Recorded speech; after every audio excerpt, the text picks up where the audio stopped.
Assalamualaikum warahmatullahi wabarakatuh.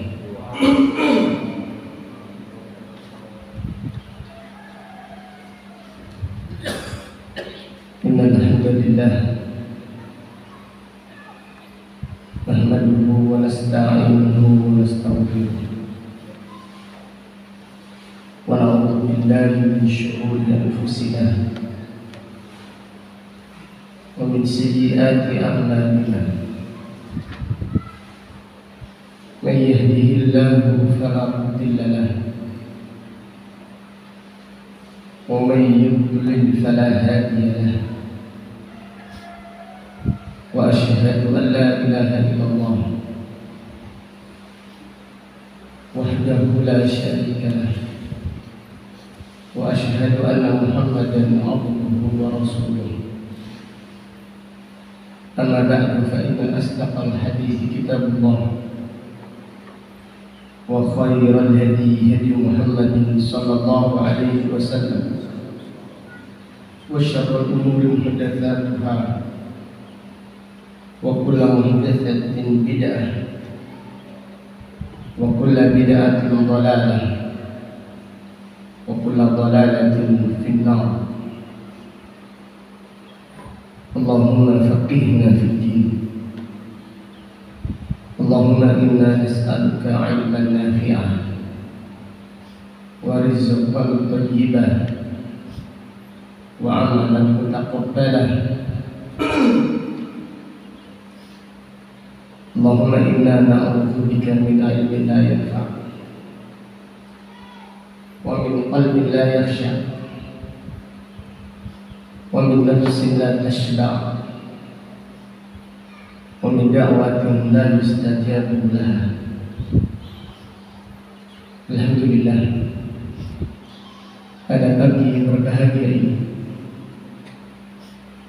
hari Senin tanggal 7 bulan Dzulhijjah tahun 1444 Hijriah, dengan izin Allah Ta'ala kita melanjutkan kembali kajian kitab Al-Jami' As-Sahih Al-Musnad min hadis Rasulullah sallallahu alaihi wasallam wa sunanihi wa ayyamihi, yang ditulis Al-Imam Abu Abdullah Muhammad ibn Ismail ibn Ibrahim ibn al-Mughirah ibn Bardizbah al-Bukhari al-Ju'fi maulah, imam besar kaum muslimin yang dilahirkan pada tahun 194 Hijriah dan meninggal dunia pada tahun 256 Hijriah. Rahimahullahu ta'ala rahmatan wasi'ah. Masih pembahasan tentang kisah Nabi Yusuf alaihissalam yang banyak sekali faedah yang bisa kita ambil di jalan dakwah, di jalan memperjuangkan agama Allah Subhanahu wa ta'ala. Nabi Yusuf alaihissalam dipenjara tanpa melakukan kesalahan. Kemudian setelah itu Nabi Yusuf alaihissalam dikeluarkan dari penjara dalam keadaan terhormat, dalam keadaan dimuliakan oleh Allah Subhanahu wa ta'ala. Namun terdapat hadis yang disebutkan oleh Hafidz Ibnu Hajar Al-Asqalani bahwasannya Nabi sallallahu alaihi wasallam bersabda menafsirkan pernyataan atau mengomentari pernyataan Nabi Yusuf alaihissalam. Nabi Yusuf itu sudah di penjara 7 tahun. Setelah itu Nabi Yusuf berkata kepada seseorang yang ditakwilkan mimpinya akan selamat. Nabi Yusuf berkata, "Udhkurni 'inda rabbik." Fa'ansahu asy-syaitanu dzikra rabbih falabitha fi sijni bid'a sinin. Nabi Yusuf berkata kepada orang yang diyakini, wa qala lilladzi dhanna annahu najin minhuma udhkurni 'inda rabbik. Nabi Yusuf berkata kepada pemuda yang diyakini selamat, udhkurni, sebutkan aku, 'inda rabbik, kepada rajamu. Fa'ansahu asy-syaitanu dzikra rabbih. Kemudian pemuda tadi dijadikan lupa oleh syaitan, sehingga Yusuf alaihissalam tinggal di penjara lagi bid'ah sinin, 7 tahun lagi. Nabi sallallahu alaihi wasallam bersabda, rahimallahu Yusuf, Allahumma rahmati Nabi Yusuf alaihissalam, semoga Allah merahmatinya. Laula al-kalimatu allati qalaha, kalau sekiranya bukan ucapan yang disampaikannya kepada pemuda tadi, udhkurni 'inda rabbik, sebutkan aku kepada rajamu, ma labitha fi sijni ma labitha. Yusuf tidak akan tinggal di penjara selama itu. Apa faedahnya? Mengadu kepada manusia, mengadu kepada manusia dikarenakan kezaliman yang dialami di jalan dakwah, memperlambat datangnya pertolongan Allah. Mengadu kepada manusia. Abdullah bin Abbas berkata, bisa jadi syakwahu, karena sebab pengaduan Nabi Yusuf kepada raja melalui pemuda tadi, malah pemuda tadi lupa, sehingga Nabi Yusuf alaihissalam tinggal di penjara lagi bid'ah sinin, 7 tahun lagi. Maka Nabi sallallahu alaihi wasallam bersabda, "Mala bid'ah fi sijni mala bid'ah." Sekiranya Nabi Yusuf alaihissalam tidak mengatakan, tidak curhat atau tidak mengadu kepada raja melalui pemuda, maka dia tidak akan tinggal di penjara selama itu. Faedah yang diambil bahwasannya pertolongan Allah itu lebih hebat dari pembelaan diri sendiri. Pertolongan Allah itu jauh lebih indah daripada kita membela diri kita sendiri yang merasa terzalimi, padahal belum tentu kita ini terzalimi. Bisa jadi kita yang zalim, tetapi kita mengadu ke sini ke sana, ke sini ke sana. Ini sekiranya kita benar-benar terzalimi di jalan dakwah, lalu kita mengadu, kita curhat ke sana, kita mengadu, sehingga jadi aduan kita ini menimbulkan fitnah. Ini menghambat pertolongan Allah di jalan dakwah. Ini menghambat pertolongan Allah, memperlambat. Jadi Abdullah bin Abbas berkata, sekiranya Nabi Yusuf berdoa kepada Allah saja cukup. Maka Nabi SAW pada hadis ini menyebutkan, sekiranya Yusuf alaihissalam tidak mengadu kepada raja dunia, tapi mengadu kepada raja yang ada di atas arsy kepada Allah Subhanahu wa taala, dia tidak akan tinggal di penjara selama itu. Subhanallah. Nah, ini menjadikan pelajaran kepada kita bahwasannya di jalan dakwah banyak rintangan dan banyak ujian.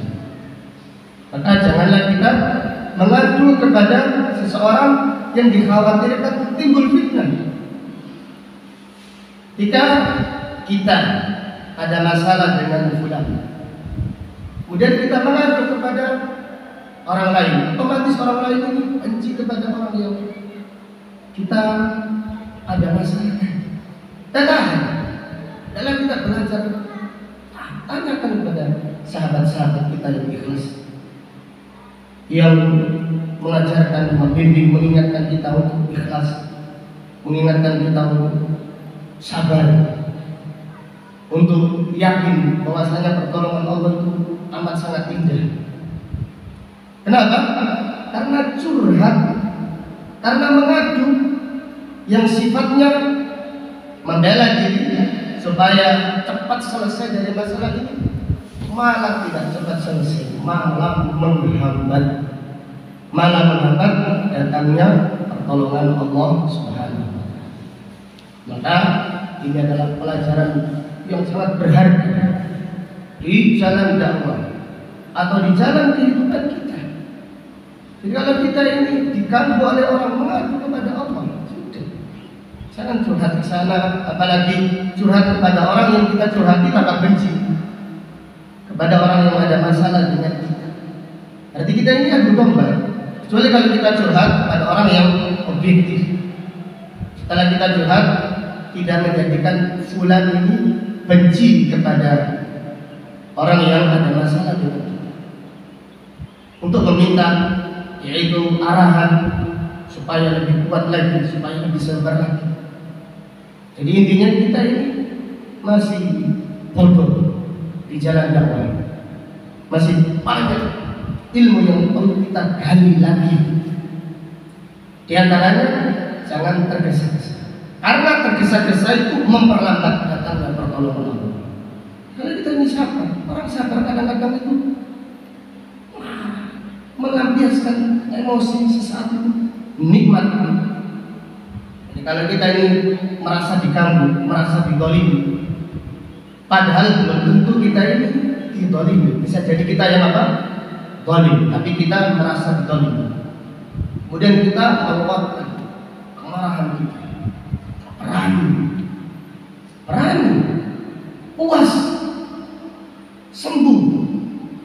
Yang ada di dada kita ini lego, bismillah, lego, tak entek nawisan, tak sikat hati sisa, entek ngamet apa?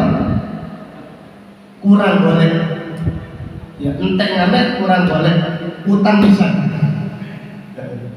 Nah, setelah itu apa? Kepuasan mendatangkan apa? Kalau kita sabar, oh ternyata pertolongan Allah lebih cepat datang kepada kita. Itu harus kita yakin. Ini mengingatkan kita hadis Nabi Sallallahu Alaihi Wasallam kepada Ibunda Hajar.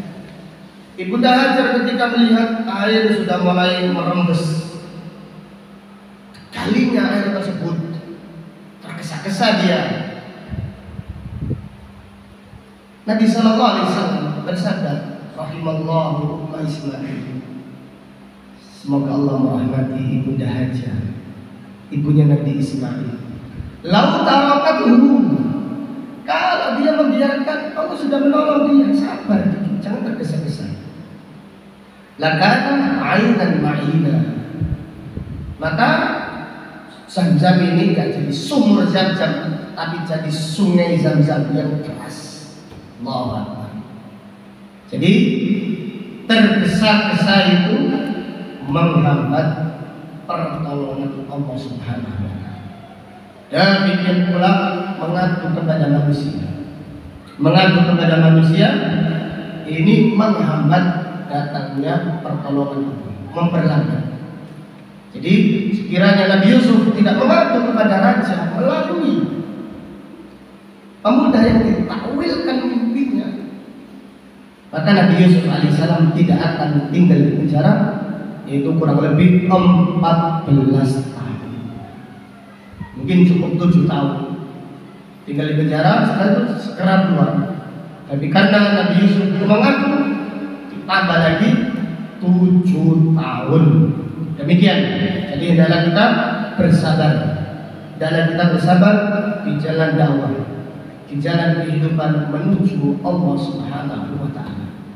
Karena keikhlasan yang hakiki, keikhlasan yang murni mendorong kita untuk sabar. Tambah sabar lagi, tambah ridha lagi, tambah cinta kebaikan kepada orang lain. Cinta kepada kebaikan kepada orang lain berat. Padahal orang yang tidak iri hati, orang yang sempurna imannya, kata Nabi sallallahu alaihi wasallam, la yu'minu ahadukum hatta yuhibba li akhihi ma yuhibbu li nafsihi. Aina al-waqi? Mana praktek kita? Jangan mana praktek orang lain, mana praktek kita? Tidak sempurna iman kalian sampai mencintai kebaikan untuk saudaranya seperti mencintai kebaikan untuk dirinya. Dan mana tulus kepada setiap muslim. Jarir ibn Abdullah dibaiat Nabi sallallahu alaihi wasallam untuk ikhlas, untuk tulus ingin kebaikan kepada setiap muslim. Maka Jarir berkata, "Bai'tu Rasulullah sallallahu alaihi wasallam ala nushi li kulli muslim." Aku membaiat Rasulullah sallallahu alaihi wasallam untuk selalu ingin kebaikan dengan ikhlas, dengan tulus, dengan bahagia, dengan gembira kepada setiap muslim. Ada diri kita, mana itu? Pada diri kita.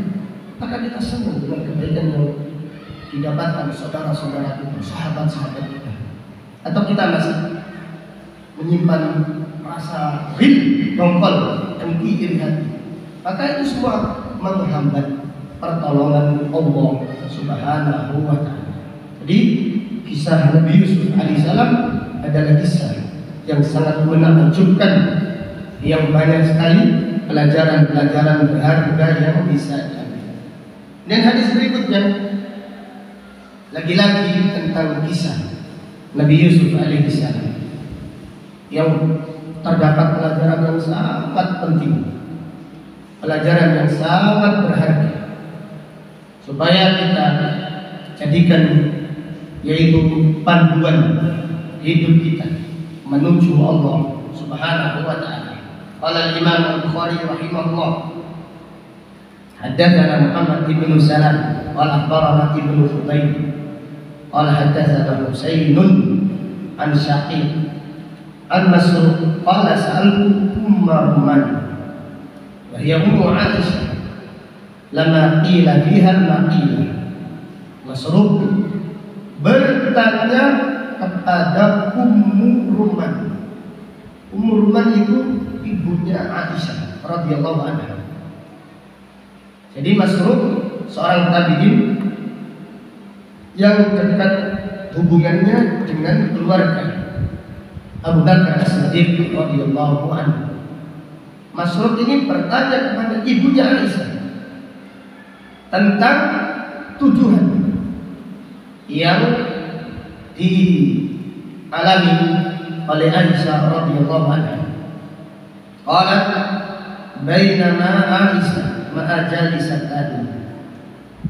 Ketika Aisyah duduk di rumahnya Abu Bakar bersama dua wanita, idh walajat alaina imra'atun minal ansar wa hiya ta'um. Tiba-tiba ada wanita Ansar yang masuk kepada kita. Kemudian wanita tersebut berkata, fa'alallahu bi fulan wa fa'al. Semoga Allah melaknat fulan. Semoga Allah melaknat fulan. Qalat qultu liman. Kemudian Ummu Ruman berkata, liman, kenapa? Qalat innahu nama dzikral hadis. Dia itu domba namimah.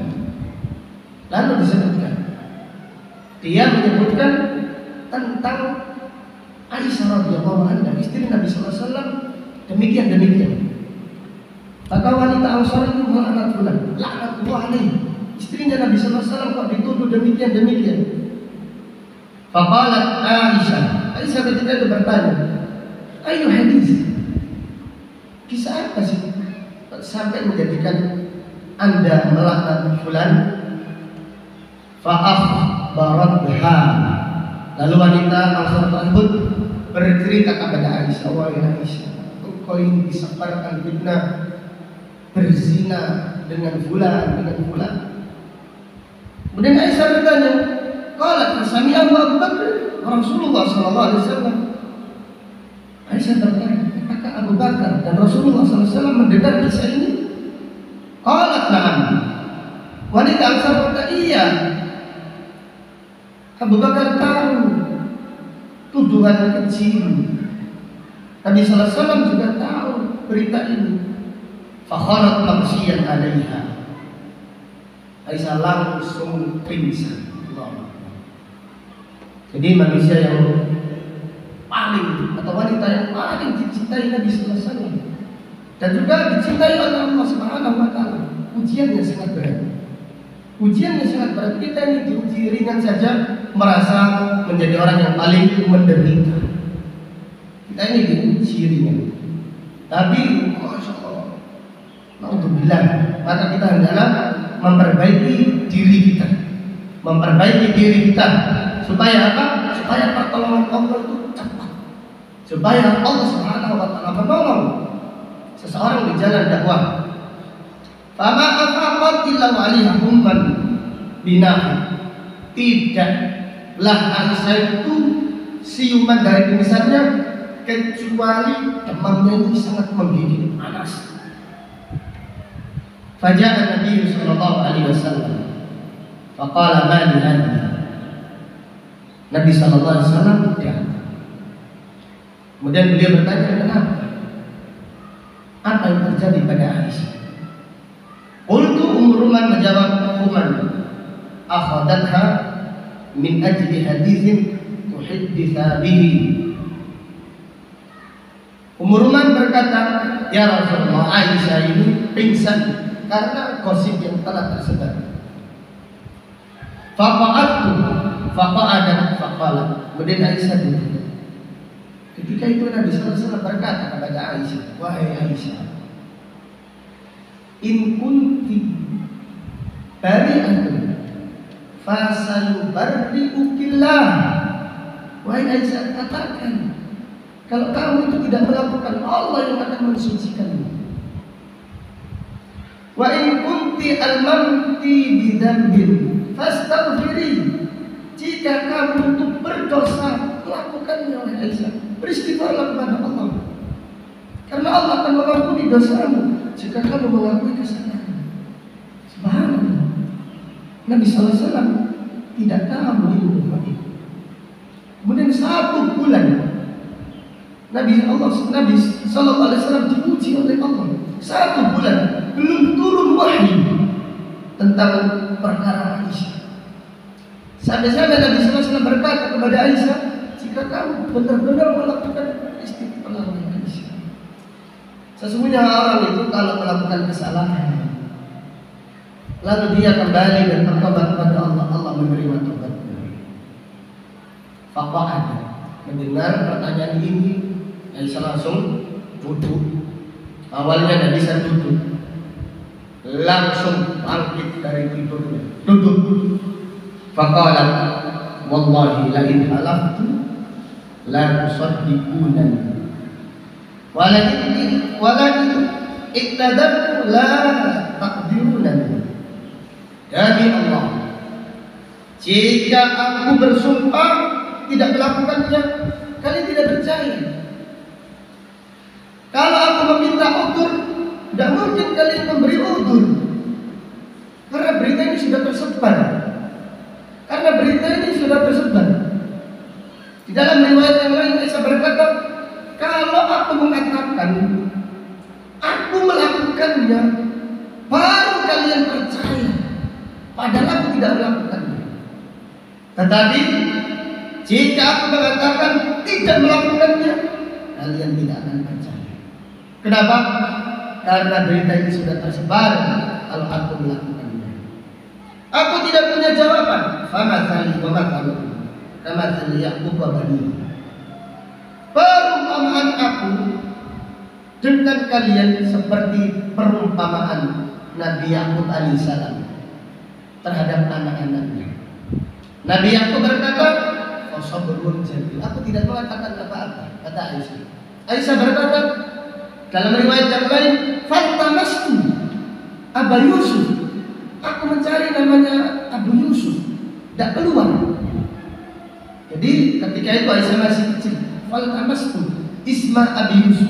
Aku mencari namanya ayahnya Nabi Yusuf, tapi tidak keluar.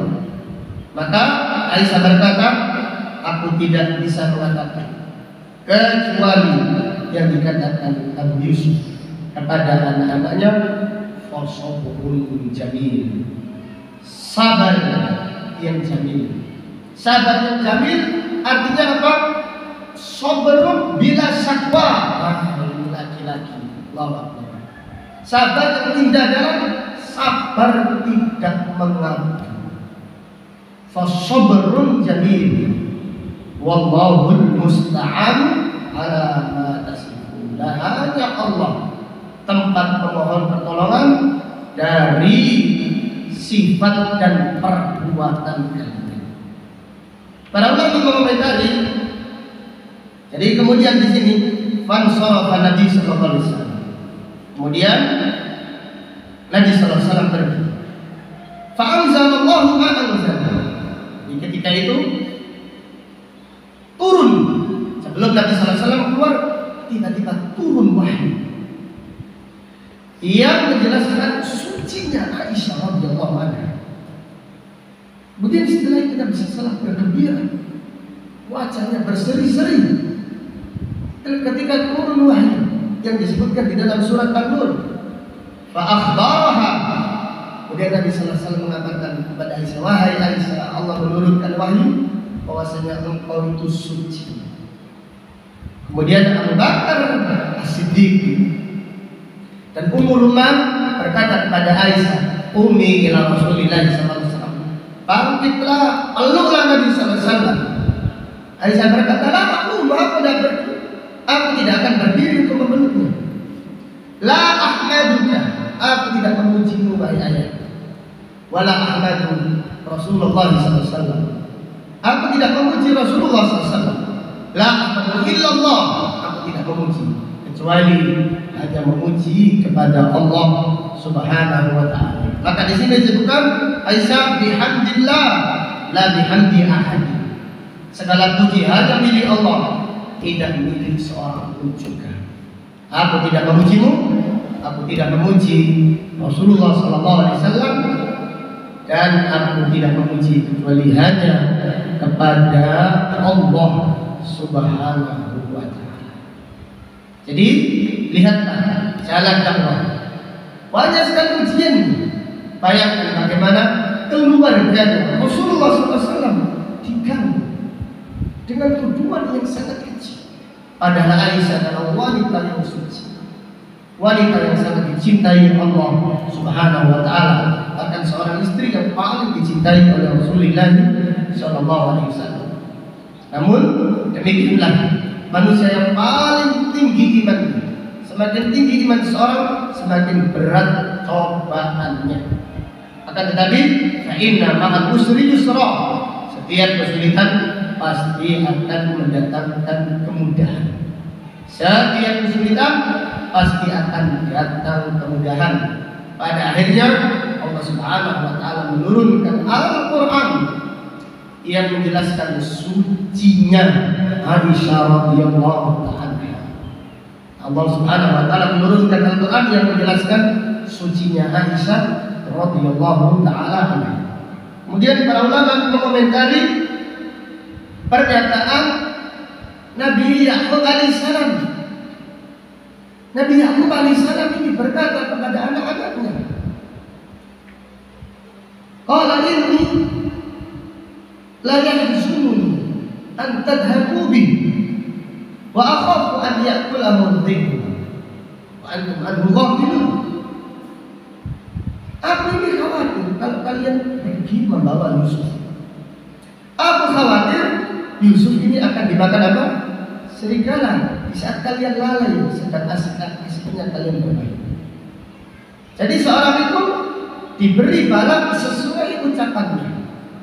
Pada akhirnya putra-putranya Nabi Yakub datang membawa bajunya Nabi Yusuf yang dilumuri darah. Lalu mereka berkata, ini Yusuf dimakan serigala. Nabi Yakub berkata, bal sawwalat lakum anfusukum amra, ini permainan kalian mengada-adakan. Fasabrun jamil, sabar yang indah. Wallahul musta'an ala ma tasifun. Qala ba'du salaf, fasabrun jamil dibandingkan dengan inna lillahi wa inna ilaihi raji'un. Mana yang lebih indah kira-kira? Mana yang lebih indah? Lebih indah inna lillahi wa inna ilaihi raji'un.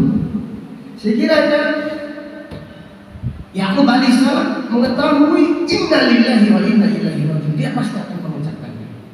Maka kalimat istirja itu khusus li hadhihi ummah, khusus untuk umat ini. Ini lebih bagus daripada ucapannya Nabi Yakub, fasabrun jamil. Lebih indah daripada ucapan ini, yaitu inna lillahi wa inna ilaihi raji'un. Kemudian ucapan Nabi Yakub berikutnya kepada Benyamin. Nabi Yakub ketika ditawari oleh anak-anaknya berangkat pergi ke Mesir mengambil barang, mengambil makanan dari Nabi Yusuf alaihissalam.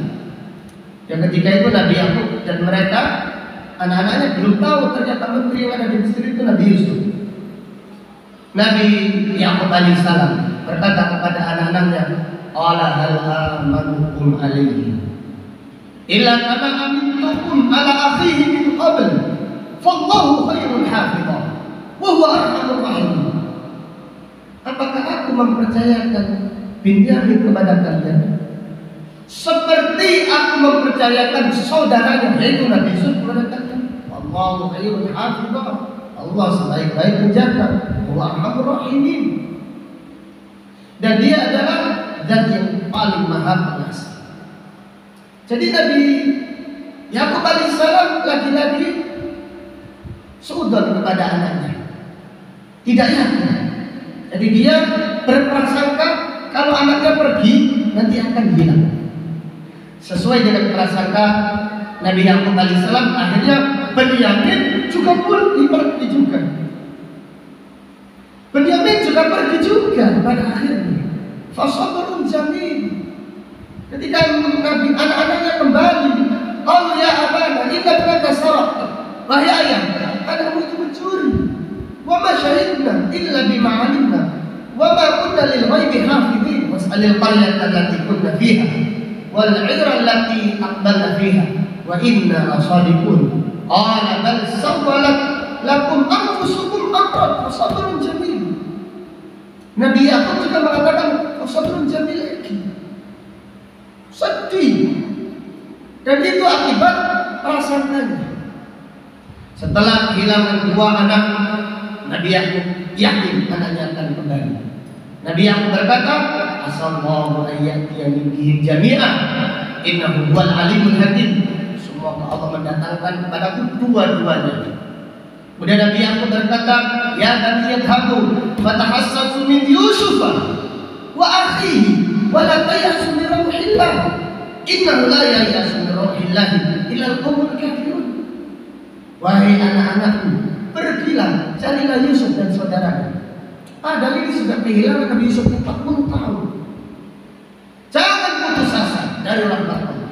Sesungguhnya tidak ada yang putus asa dari rahmat Allah kecuali orang-orang kafir.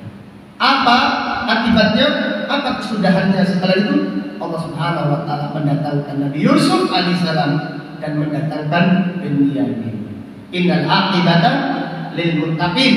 sesungguhnya kesudahan baik bagi orang-orang yang tetapi faedah yang diambil hendaklah kita ini husnudzon kepada Allah. Hendaklah kita itu yakin kepada Allah Subhanahu wa taala. Ana inda dhanni abdi bi. Aku ini tergantung prasangka hamba-Ku kepadaku. Jadi kalau kita merasa kayaknya demikian, ya terjadi demikian. Tapi kalau kita yakin, Allah akan menjawab sesuai dengan keyakinan kita. Jadi yang diambil faedah, hendaklah kita selalu husnudzon. Hendaklah kita mengambil pelajaran dari apa yang telah disebutkan oleh Allah di dalam Al-Quran dari kisah para nabi dan para rasul alaihim afdhalus shalah wa tamu taslim. Kita pernah menyampaikan kepada jamaah sekalian bahwasanya doa minta haji itu doa yang tidak pantas atau doa yang dibolehkan atau doa yang sangat dianjurkan. Jawabannya adalah perbuatan kita sehari-hari. Apakah kita, terutama yang belum berangkat haji, apakah setiap sholat kita meminta haji atau tidak? Jadi seakan-akan doa minta haji itu tidak pantas. Iya Ustaz, ternyata dia tidak pantas. Potongan saya sekali ini, saya RW di sini. Saya dorong pantas apa? Haji. Santri-santri santri-santri apalagi santri, apalagi saya Ustaz cuil ini masuk doa minta haji. Berarti kita menganggap doa minta haji itu tidak apa? Tidak pantas. Atau doa haji itu dibolehkan? Boleh. Mau minta haji boleh, minta sepur boleh, minta helikopter boleh. Atau doa minta haji itu sangat ditekankan. Sehingga kita setiap hari minta haji. Setiap hari atau bahkan setiap sholat kita minta haji. Apabila ini diterapkan dengan yakin, Allah pasti memberangkatkan. Dengan yakin ya, dengan yakin. Jangan ada kata-kata aku sudah berdoa tapi juga belum berangkat. Nah ini gak yakin. Di saat kita ceramah demikian, kemudian kita mengasih contoh bahwasannya Nabi Yakub, bahwasannya Nabi Zakaria berdoa minta anak itu puluhan tahun. Jadi di usia akhir itu dikatakan 90 tahun ada 120 tahun. Doanya itu begitu yakin, seperti doa pertama kali menikah, ingin anak. Sudah lewat tahun pertama, tahun kedua, tahun ketiga, tahun yang terakhir. Nabi Zakaria kan berdoa, Rabbi inni wa hanal 'abdu minni washta'ala ra'su syaiba wa lam aqul bi du'aika rabbi saqiyya. Ya Allah, tulangku sudah rapuh, rambutku sudah menyala ubannya, tetapi sekali-kali aku tidak pernah celaka berdoa kepada Allah. Doa minta anak di saat usia lanjut, tua renta, sama keyakinannya di saat dia muda. Apa jawabannya? Allah menganugerahkan seorang anak yang sangat mulia diberi nama Yahya alaihissalam. Jadi kita memberi motivasi kepada jamaah, mintalah haji, Allah yang memberi. Ada tukang pijit setiap hari nabung 10.000 sampai. Karena doanya setiap hari.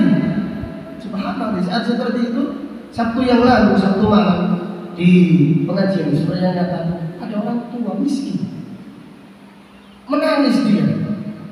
Dia menangis, saya boleh nggak cerita? Sambil nangis dia.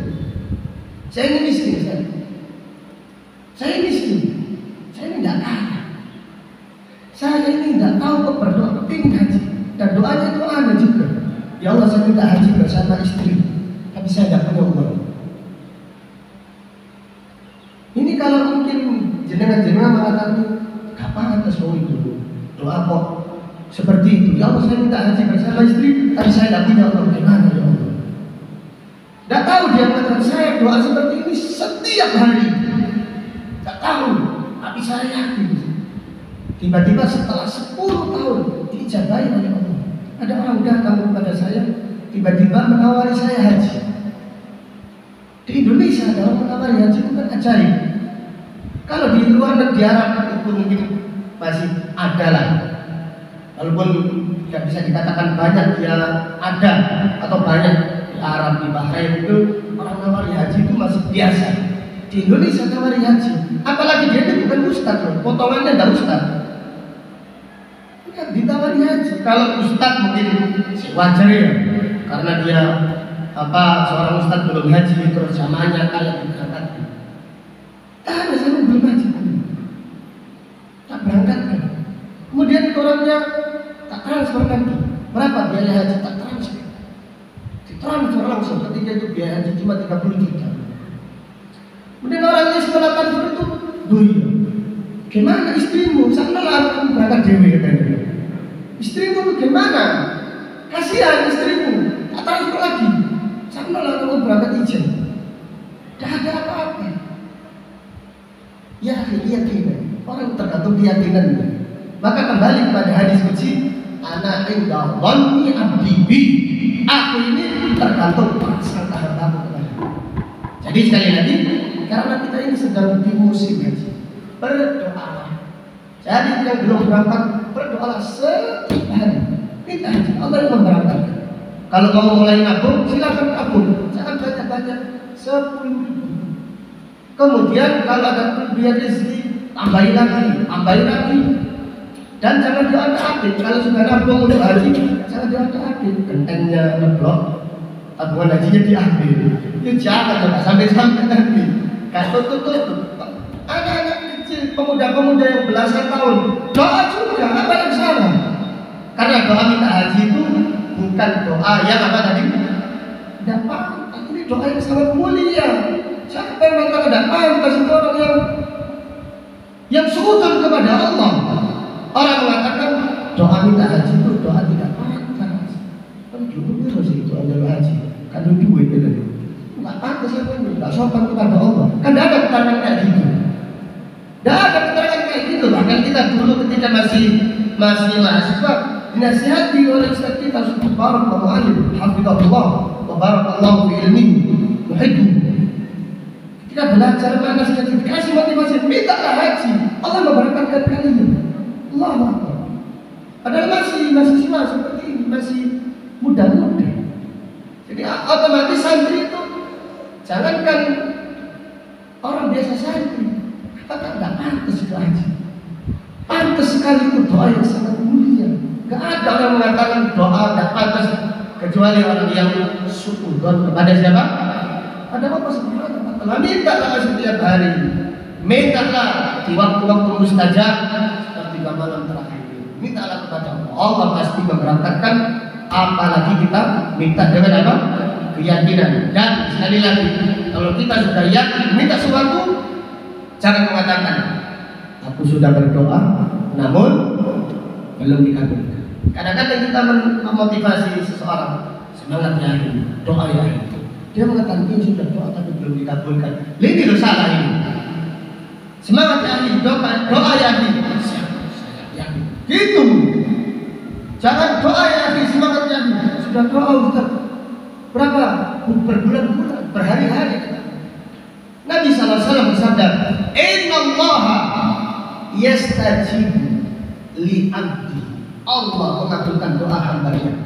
Malam yakun da'autu walam yujibni. Selama hamba tidak mengatakan aku sudah berdoa, namun Allah tidak mengabulkan doa. Seperti itu. Jangan. Jadi kalau kita berdoa, doalah dengan yakin. Dan kita selalu berprasangka yang baik kepada Allah Subhanahu wa taala. Wallahu taala alam. Sampai di sini kajian kita pagi ini. Insyaallah kita lanjutkan pada kajian yang berikutnya. Allahumma qsim lana min khasyatika ma tahulu bi bainana wa baina ma'asik. Wa min ta'atika ma tuballighuna bihi jannatak. Wa min al-yaqin ma tuhawwinu bihi 'alaina masa'ib ad-dunya. Allahumma matti'na bi asma'ina wa absarina wa quwwatina ma ahyaytana waj'alhu al-waritha minna waj'al tha'rana 'ala man zalamana wansurna 'ala man 'adana wa la taj'al musibatana fi dinina wa la taj'al ad-dunya akbar hammina wa la mablagha ilmina wa la tusallit 'alaina man la yarhamuna. Allahumma ighfir lana wa li walidina ولأساتذتنا ولولاة أمورنا وللمسلمين والمسلمات والمؤمنين والمؤمنات الأحياء منهم والأموات. سبحانك اللهم وبحمدك أشهد أن لا إله إلا أنت أستغفرك وأتوب إليك. صلى الله على نبينا محمد وعلى آله وصحبه وسلم تسليما كثيرا. والحمد لله رب العالمين. السلام عليكم ورحمة الله وبركاته.